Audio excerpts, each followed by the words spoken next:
लीजिए सुनिए मेरी आज की लिखी कहानी खूबसूरत गरिमा की आवाज़ में। रिया को कॉलेज की पढ़ाई पूरा किए 2 साल बीत चुके थे। अब तो वह खूबसूरत पेंटिंग्स बनाती थी। जैसी खूबसूरत रिया थी वैसी ही तस्वीरें भी बनाती। जब वह ऊंची हाई हील सैंडल पहने बाल खोलकर चलती तो लोग पलट पलट कर उसे देखते। और रिया भी बखूबी जानती थी वह किस हद तक खूबसूरत है। कोई उसे मॉडलिंग करने की सलाह देता तो कोई एयर हॉस्टेस बनने को कहता तो कोई कहता कि अपनी किस्मत फिल्म इंडस्ट्री में बनाए। पर रिया की पहली और आखिरी ख्वाहिश तो तस्वीर बनाने की ही थी। एक दिन रिया ने एक तस्वीर बनाई और जैसे रिया को उससे प्यार हो गया। शायद ऐसा ही जीवन साथी चाहती थी वो, जिसमें कोई कमी ना हो। शरीर ऐसा जैसे सांचे में ढली मूर्ति हो, जो उसे देखे बस देखता ही रह जाए। सर से लेके पांव तक उसमें कोई कमी ना हो। रिया ने वह तस्वीर लगभग पूरी ही कर ली। वह रोज जाती और उसे निहार के देखती, जैसे उसे इस तस्वीर से प्यार हो गया हो और उसे लगता कि सच में दुनिया में ऐसी शक्ल सूरत का कोई इंसान है जिसे वह अपना दिल दे बैठी है। एक दिन रिया ने अपनी पेंटिंग्स की एग्जीबिशन लगाई और एक शख्स ने उससे कुछ पेंटिंग्स खरीदी। जब रिया ने उसे देखा तो वो देखती ही रह गई। वह रिया की बनाई उस तस्वीर जैसा था, बिल्कुल हूबहू वैसा ही। वो चला गया और रिया उसकी याद में खोई उसे प्यार करने लगी। रिया के सबसे ज़्यादा करीब उसकी नानी थी, जो शहर से कुछ दूरी पर रहती थी। रिया की जब भी छुट्टी होती वह भागकर नानी से मिलने ज़रूर जाती, पर हर बार वह शिकायत करती कि नानी के घर के बाहर कुछ कुत्ते उस पर बहुत भौंकते हैं। उसकी नानी रिया से कहती कि अगर वो कुत्तों को प्यार से देखेगी तो वो कभी भी उस पर गुर्राएंगे नहीं। पर ना जाने क्यों रिया को उन कुत्तों को देख के बहुत गुस्सा आता। रिया की नानी का मन इन्हें कुत्ते बिल्ली परिंदों के बीच लगा रहता। उनके घर से कोई भी खाली हाथ नहीं जाता था। जब रिया उनके घर गई तो नानी ने उसे भी मलाई रोटी खाने को दी। रिया ने कहा कि वो ये खाना नहीं खा सकती, अगर खाएगी तो उसका फिगर मेंटेन कैसे रहेगा, सब खराब हो जाएगा, फिर वह खूबसूरत नहीं रह जाएगी। और ज़िंदगी में खूबसूरती ही सबसे अधिक मायने रखती। ऐसी कोई भी चीज़ नहीं है जो खूबसूरती के आगे टिकी रह सकती हो। बातों बातों में रिया ने तस्वीर वाली बात अपनी नानी को बताई। नानी बोली कि इस तरह सिर्फ चेहरे को देखकर किसी से प्रेम कर लेना सच्ची मोहब्बत नहीं है। रिया ना उसका नाम जानती थी ना उस आदमी का किरदार। वह दूसरों की इज्जत करता है या नहीं, उसके संस्कार कैसे हैं, और क्या वह भी रिया से मोहब्बत करता होगा। पर रिया, वह तो सिर्फ खूबसूरती पर ही दीवानी थी। उसकी नज़रों में उस तस्वीर वाले इंसान से खूबसूरत इस दुनिया में कुछ भी नहीं था, और किसी भी कीमत पर वह उसे पाकर ही रहेगी। कार्तिक, कार्तिक नाम था उसका। रिया ने बीते एक हफ्ते में उसके बारे में लगभग सब कुछ पता कर लिया था। वह किस ऑफिस में काम करता है, कहाँ रहता है, कितने बजे घर से निकलता है, शाम को ऑफिस के बाद क्या करता है, उसके शौक क्या है, उसकी दिलचस्पी किन चीज़ों में है, यहाँ तक कि वो किस ब्रांड के कपड़े पहनता है, कौन से जिम जाता है और कहाँ कहाँ घूमता है। सच, रिया पागल हो चुकी थी उसके पीछे। जब उसने यह बात अपनी नानी को बताई तो उनके चेहरे पर चिंता की लकीरें उभर आईं। रिया जिसको इस कदर चाहने लगी थी, अभी तक उससे उसकी मुलाकात भी नहीं हुई थी। रिया के मोबाइल पर कार्तिक की फ़ोटो थी। देखने में कार्तिक लाखों में एक था, पर नानी की बूढ़ी आंखें रिया के भविष्य के लिए चिंतित थीं। एक तरफा मोहब्बत जहर होती है। रिया ने बचपन से अपने आसपास जो माहौल देखा था, उसमें उसे जीवन की असलियत कम और चकाचौंध ज़्यादा देखी थी।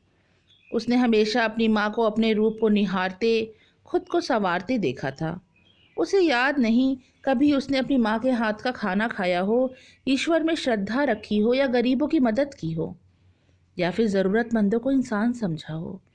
वह अपनी दुनिया में मस्त मगन सुहावने सपने बुन रही थी, पर समय उसे क्या कुछ दिखाने वाला था, इस सच से वह कोसों दूर थी। आखिरकार वो दिन आ गया जब रिया की मुलाकात कार्तिक से होने वाली थी। उसने पता किया कि कार्तिक एक फैशन शो में आने वाला है। रिया ने सुबह से ना जाने कितने कपड़े बदल डाले, पूरे दिन पार्लर में खुद को बेहतरीन दिखाने की जद्दोजहद में लगी रही। शाम को रिया जब तैयार होकर शो में पहुंची तो देखने वाले उसे देखते रह गए। कोई उसे हीरोइन समझ बैठा और उसका ऑटोग्राफ ही लेने आ गया। पर रिया की आंखें तो सिर्फ कार्तिक को ढूंढ रही थी और कार्तिक कहीं दिखाई नहीं दे रहा था। रिया का मन वहां नहीं लगा। वह वापस जाने ही वाली थी कि दरवाजे से कार्तिक आता दिखाई दिया। काली शर्ट और काले सूट में वह बला का खूबसूरत लग रहा था। पर वह तो रिया को देखे बिना ही आगे चला गया और कुर्सी पर बैठ गया। रिया स्तब्ध मूर्ति के समान वहां खड़ी उसकी सुगंध में खोई उस हवा में उसका एहसास कर रही थी। काश कोई उसे रोक लेता, उसके नादानी भरे कदमों को जकड़ लेता तो रिया अपनी जिंदगी की सबसे बड़ी भूल करने से बच जाती। रिया का मन अब किसी चीज में नहीं लगता था। वह हर पल यही सोचती रहती कि किस प्रकार वो एक बार अपने दिल की बात कार्तिक को बता सके। बड़ी मुश्किलों से कार्तिक से उसका एक दो बार आमना सामना भी हुआ, पर कार्तिक उसको अनदेखा करके ऐसे आगे बढ़ जाता जैसे रिया का अस्तित्व ही ना हो। एक दिन रिया की मॉम देर रात उसे कमरे में आई। उन्होंने रिया की परेशानी का कारण पूछा कि वह इतनी बुझी बुझी सी क्यों रहती, रात का खाना भी नहीं खाती है। रिया की नानी ने उन्हें सब कुछ बता दिया था। रिया की माँ ने कहा कि उसे परेशान होने की ज़रूरत नहीं है। कार्तिक के पापा और रिया के पापा आपस में दोस्त हैं। वे आसानी से उनके रिश्ते की बात कर सकती है। रिया यह सुनकर बहुत खुश हो गई। उसने तो कभी ऐसा सोचा भी नहीं था कि इतनी आसानी से बात आगे बढ़ जाएगी। अब रोज़ इंतज़ार करती कि कब उसके पापा कार्तिक के पापा से बात करेंगे और उसके सपनों का राजकुमार उसकी ज़िंदगी में दाखिल होगा। फिर वह दिन भी आ गया जब कार्तिक को रिया के आमने सामने होना था। शाम को होटल डी पेरिस में मिलना तय हुआ। रिया की खुशी का ठिकाना नहीं था। उसकी खुशी छुपाई नहीं छुप रही थी, जिससे उसकी खूबसूरती को चार चांद लग गए थे। वह हर पल यही सोचती कि कार्तिक उससे क्या बातें करेगा, वह कार्तिक से क्या पूछेगी, क्या उसे बता पाएगी कि वह उसे कितनी मोहब्बत करती है। महीनों से सिर्फ उसी के बारे में सोचती रहती है। फिर वह शाम आ गई। तय समय पर सब पहुंच गए, पर कार्तिक, रिया की नज़रें सिर्फ उसे ढूंढ रही थीं, पर वो तो आया ही नहीं था। तभी उसकी मम्मी ने उसे किसी से मिलवाया। देखो रिया, यह है Kartik, and Kartik she is Riya. Riya ने झटके से पलट के देखा। यह वह शख्स नहीं था जिससे रिया प्यार करती थी। यह तो कोई और इंसान था, उसके सपनों के राजकुमार से कोसों दूर। रिया ने जवाब दिया, ये मेरा कार्तिक नहीं है, ये किसे पकड़ लाए हैं। रिया के पापा संजीदा हो गए। उन्होंने रिया को किनारे ले जाकर बोला, या तुम्हारी ही जिद थी रिया कि तुम्हें इस कार्तिक से शादी करनी है, या वही कार्तिक है जिसका पता तुमने अपनी नानी को बताया है, या उस ऑफिस का ओनर है कार्तिक सहगल, मेरे दोस्त मिस्टर सहगल का बेटा।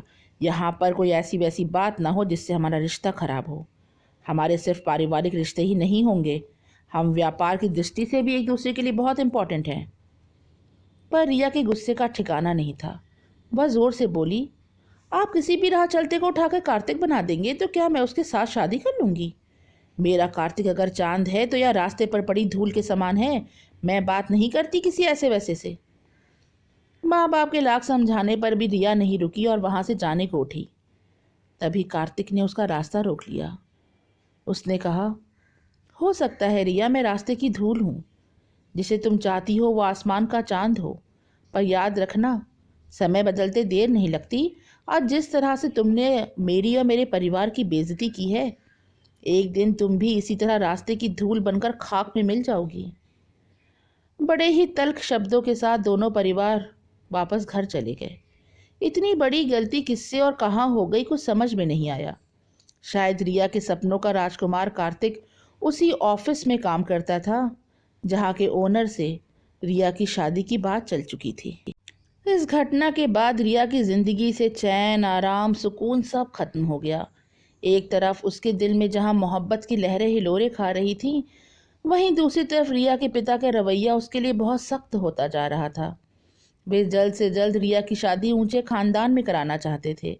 वे जान चुके थे कि रिया को जिससे मोहब्बत हो गई है वह कोई आम सा मुलाजिम है। ऐसे रिश्ते को वह जिंदगी में कभी भी स्वीकार नहीं करेंगे। उधर रिया या तक नहीं जानती थी कि जिसे वह अपना दिल दे चुकी है, जिसके लिए अपने दिन का सुकून, रात की नींद हराम कर चुकी है, वह उसे प्यार करता भी है या नहीं। प्यार तो छोड़ो, वह उसे पहचानता भी है या नहीं। उसने निश्चय कर लिया कि किसी भी तरह कार्तिक को अपने दिल की बात बता के ही रहेगी, चाहे इसके लिए उसे कुछ भी करना पड़े। रिया के पिता ने उसकी सगाई पक्की कर दी। उधर रिया किसी भी तरह कार्तिक से बात करना चाहती थी। वह घंटों कार्तिक के ऑफिस के बाहर उसका इंतजार करती। फिर एक दिन उसने निश्चय किया कि वह ऑफिस में जाकर उससे मुलाकात करके ही दम लेगी। लेकिन हतभाग्नि रिया को यह मालूम पड़ा कि कार्तिक 2 महीनों के लिए विदेश गया हुआ है। उसका दिल बैठ गया। एक बार उसका दिल चाहा कि वह भी उसी देश चली जाए जहां कार्तिक गया है, उसे अपने दिल की बात बता दे। पर उसे ऐसा करना मुमकिन नहीं लगा, क्योंकि उसका परिवार उसके साथ नहीं खड़ा था। देखते देखते रिया की सगाई पक्की हो गई, वह भी उसके पिता के पसंद के लड़के के साथ। प्यार तो दूर, रिया उसका मुंह तक देखना नहीं चाहती थी। एक बार किसी से मोहब्बत हो जाने पर दूसरे की तरफ देखना तो बेवफाई होती है। उसने अपने पापा मम्मी को समझाने की बहुत कोशिश की, पर कुछ ना हो सका। आज रिया अपनी सगाई के लिए जा रही थी। गाड़ी में उसकी नानी थी और ड्राइवर गाड़ी चला रहा था। तभी ट्रैफिक सिग्नल पर दूसरी गाड़ी में उसे कार्तिक दिखाई दिया। रिया खुद को रोक नहीं पाई। रिया ने ड्राइवर से कहा कि उस गाड़ी का पीछा करे जिसमें कार्तिक जा रहा था। गाड़ी शहर के बाहर की तरफ जाने लगी। रिया की सगाई जिस होटल से थी वह तो बहुत पीछे छूट गया था। बार बार रिया की मम्मी का फ़ोन उसके मोबाइल पे आ रहा था, पर वह फ़ोन नहीं उठा रही थी। नानी बहुत परेशान हो रही थी। उनके समझ में नहीं आ रहा था कि वो रिया को कैसे समझाएं, उसे कैसे रोकें। रिया देखती है कि कार्तिक की गाड़ी एयरपोर्ट की ओर जा रही है। वह समझ जाती है कि वह फिर ज़रूर शहर से बाहर जा रहा है, पर इस बार वह उसे जाने नहीं देगी। इस बार वह उसे रोक लेगी। वह उसे बता देगी कि वह उसे कितनी मोहब्बत करती है, किस तरह हर दिन, हर पल, हर क्षण उसका इंतज़ार करती है, किस तरह महीनों से पल पल उससे मिलने के लिए तड़प रही है, किस तरह वह महीनों से उसकी एक नज़र के लिए बेचैन है, किस कदर उसे इतनी गहरी मोहब्बत हो गई है, ऐसी मोहब्बत जो उसे फना कर देगी। 25 अक्टूबर 2014 का वह दिन रिया की ज़िंदगी में तूफ़ान बनकर आया और सब कुछ अपने साथ बहा कर ले गया। आज 5 साल के बाद रिया फिर से अपने शहर आ रही है। उसकी नानी नहीं रही, उसका सबसे बड़ा सहारा, उसके जीवन का स्तंभ। इस बीच ना वो कभी अपने शहर आई, ना उसे यहाँ की याद आई। काफ़ी कुछ बदल गया है इन 5 सालों में।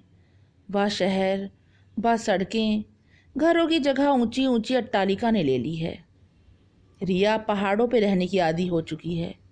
हिमाचल की ऊंची पहाड़ियों में शांति में उसने अपने आप को ढूंढ लिया है।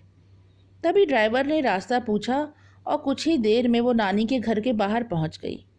गली में उसे फिर से वही कुत्ते मिले जो एक समय उसे देखकर भौंकते थे, पर अब उसे देखकर भौंक नहीं रहे थे, पूंछ हिलाते हुए उसके पीछे पीछे चले जा रहे थे। रिया ने घर के बाहर अपनी लकड़ी की खड़ाऊ उतारी और हाथों में रुद्राक्ष की माला लेकर अंदर चली गई। अंदर सब उसे देखकर आदर के साथ खड़े हो गए और नतमस्तक हो गए। रिया ने सबको आशीर्वाद दिया और लकड़ी के आसन पर बैठ गई। रिया की माँ की आंखों से आंसू छलक गए। उनका मन चाहा कि रिया को अपने आलिंगन में बांध ले, पर अब वह उनकी बच्ची रिया नहीं रह गई थी। अब तो वह बुद्ध की शरणागत, भगवा वस्त्र पहने माँ प्रियमवदा थी। रिया के चेहरे पर आंतरिक तेज की लालिमा थी। वह मुस्कुराती तो लगता सबकी पीड़ा समाप्त हो गई। क्रोध उससे कोसों दूर रहता। उसकी आंखों में प्रेम और वात्सल्य झलकता।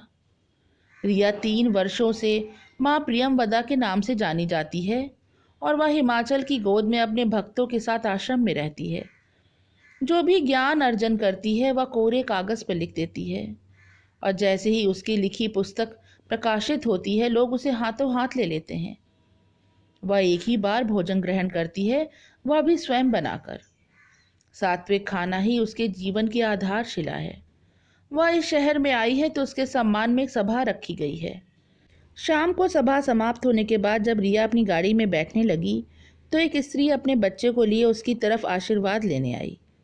रिया पलटी और बच्चे को मुस्कुराकर अपनी गोद में ले लिया, उसके सर पे अपना हाथ फेरा और उसका माथा चूमा। तभी किसी ने एक पुस्तक उसके हाथों में पकड़ा दी और रिया गाड़ी में बैठ गई। वापस हिमाचल की ओर जाते समय उसने पुस्तक खोलकर देखी तो रिया की बहुत ही खूबसूरत सी एक तस्वीर बनी थी। पर या तो वह तस्वीर थी जैसी रिया 5 साल पहले हुआ करती थी। नीचे लिखा था, with love from Kartik. Kartik का नाम पढ़ते ही रिया शून्य में चली गई और भूली बिसरी यादें जैसे फिर से ताज़ा हो गईं। 25 अक्टूबर 2014 की वह शाम, जब रिया ने अपना परिवार, अपनी अस्मिता, अपनी गरिमा और अपनी मोहब्बत सब खो दी थी। उस दिन रिया अपने होशो हवास में नहीं थी जब वह कार्तिक के पीछे हवाई अड्डे तक पहुंच गई थी और अपनी सगाई की रस्म को पीछे छोड़ आई थी। नानी ने घबरा के रिया के मम्मी पापा को भी बुला लिया था। रिया बेखुदी में कार्तिक के पीछे भागी जा रही थी, पर इससे पहले कि वह उसे आलिंगन में भरती, दूसरी तरफ से एक लड़की को देख कार्तिक भागा भागा उसके पास गया था और रिया बुत समान खड़े उनको देखती रह गई थी। अर्चना, वह अर्चना थी, कार्तिक की मंगेतर, उसका सब कुछ। जब कार्तिक ने रिया को उसकी तरफ आते देखा तो उसने झट से उसे पहचान लिया। अरे रिया मैम, आप यहाँ कैसे? अपने रूम में मैंने आपकी बनाई तस्वीर लगाई है, बहुत सुंदर तस्वीर बनाती हैं आप। रिया अपना सब कुछ खो चुकी थी तो उसने किस्मत की अंतिम बाजी लगाई। मैं तुमसे बेपनाह मोहब्बत करती हूँ कार्तिक। देखो मेरी जैसी खूबसूरत लड़की तुमसे खुद अपने प्यार का इजहार कर रही है। मैं समझती हूँ तुम्हें अपनी किस्मत पर यकीन नहीं हो रहा होगा। कहाँ मैं सिंघल कंपनी की इकलौती वारिस और कहाँ ये अर्चना। इसे देख के लगता है तुम्हारी कोई मजबूरी रही होगी जो तुमने इस मामूली सी शक्ल सूरत वाली लड़की के साथ सगाई कर ली। खैर कोई बात नहीं, तुम अब भी अपनी भूल सुधार सकते हो। देखो, स्वर्ग की अप्सरा तुम्हारे सामने अपना सर्वस्व निछावर करने के लिए खड़ी है। कहकर रिया ने अपनी बाहें फैला दी। कार्तिक पल भर को चुप रहा, फिर उसने जो कहा उसका अंदाजा रिया को जरा सा भी नहीं था। रिया मैम, अगर आपने रामायण पढ़ी हो तो शायद आप जानती हो कि उसमें सूर्पनखा नाम की राक्षसनी थी जिसने अप्सरा का रूप धारण किया था। और अभी जो आपने मेरी और रचना के बारे में कहा, वैसा ही उसने कुछ श्री रामचंद्र और माता सीता के बारे में बोला था। पर उसका अंजाम क्या हुआ था यह आप जानती ही हैं। यह अपनी खूबसूरती की चमक का गुमान जो आपको है, यह मेरी अर्चना की प्यार की रोशनी के आगे वैसा ही है जैसे एक बिजली का बल्ब सूर्य से अपनी बराबरी करे। यह बातें वहाँ खड़े सभी लोगों ने अपने कैमरे में रिकॉर्ड कर ली और देखते देखते हर तरफ यह वीडियो फैल गया। एक तरफ जहाँ अर्चना और कार्तिक की मोहब्बत के लोग कसीदे पढ़ रहे थे, वहीं रिया को अहंकार में डूबी औरत कह रहे थे। रिया के पिता को चौतरफा मार लगी। एक तो सगाई टूटने पर हुई और दूसरी ओर इस वीडियो ने जीना मुश्किल कर दिया। उनको दिल का दौरा पड़ गया और दाहिने हिस्से पर फालिस गिर गई। रिया से न जिया जा रहा था, न वह मर पा रही थी। इस कठिन समय में उसके साथ नानी एक मजबूत स्तंभ के रूप में थी। उन्होंने रिया को ईश्वर की शरण में जाने को कहा और उसके साथ पहाड़ों पर कुछ समय के लिए चली गई। कहते हैं ना, समय सबसे बड़ा मरहम होता है। इधर रिया के पापा अपने पैरों पे खड़े हो गए तो उधर रिया का रुझान बौद्ध धर्म की तरफ हो गया। पहाड़ की शांति में एक दिन वह बौद्ध मॉनेस्ट्री घूमने गई, जहां उसने बौद्ध मुनियों की दिनचर्या, उनकी साधना, उनके रहन सहन को देखा तो इससे इतनी प्रभावित हो गई कि फिर वापस लौट ना सकी। रिया के माता पिता एक दो बार उससे मिलने भी आए, पर उन्हें समझते देर नहीं लगी कि रिया का मन अब सांसारिक बंधनों से मुक्त है। रिया की मम्मी एक बार कार्तिक को लेकर भी उससे मिलने आई। कार्तिक ने रिया से माफ़ी मांगी। आवेश में आकर ना जाने उसने उस दिन क्या कुछ नहीं कह दिया था रिया को। पर रिया, उसे तो अपनी मंजिल मिल गई थी। उसके चेहरे पर वो मधुर मुस्कान, उसकी करुणामयी आंखें, सच उससे अधिक खूबसूरत कोई स्त्री न थी। अभी आप सुन रहे थे मेरी लिखी कहानी खूबसूरत। कहानी अच्छी लगी हो तो इसे लाइक करें और ऐसी ही कहानियाँ सुनने के लिए चैनल को सब्सक्राइब करें। Bye for now.